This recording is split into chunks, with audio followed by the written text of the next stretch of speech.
life cycle, this material can basically be turned back into something else. It can be chipped and be turned back into such. It's not just recycling. And what happens with recycling all the time is it's downcycling. And because there hasn't been a massive investment into the recycling industry, there are still huge changes we need to make. Recycling uses a lot of water, it uses a lot of energy.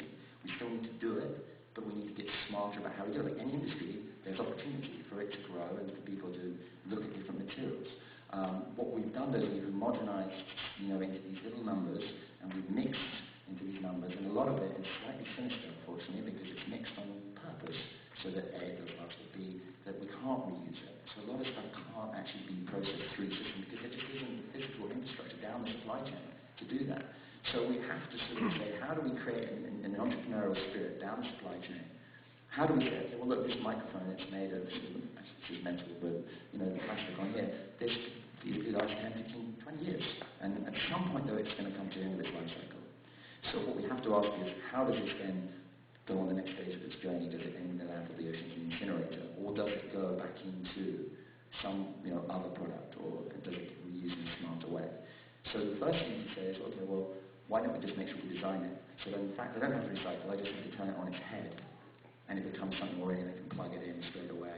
And if I do have to recycle it, then I want to make sure that it doesn't have to go into 7 separating bins and be a real hassle on the system, and basically it can just flow back into becoming another product.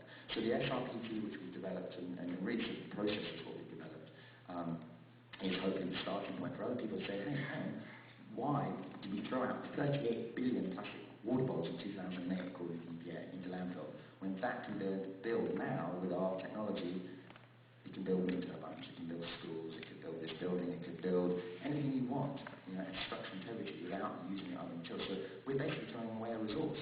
And when you do the maths and you say we've got an ever-increasing population, we've got voracious appetite for growth, and we've got a finite resource base, it doesn't take a mathematician to figure out you're going to hit a brick wall at some point. And so what we have to do is say, well, we're not losing our population anytime soon. It's going to be very hard for us to curb that appetite of consumption just because of the economic model we created.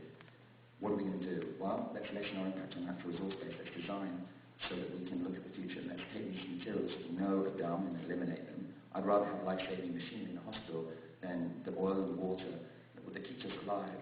I'm very good at oil together, but goes into something that's thrown out. So I think there's a massive ownership. So that's next question.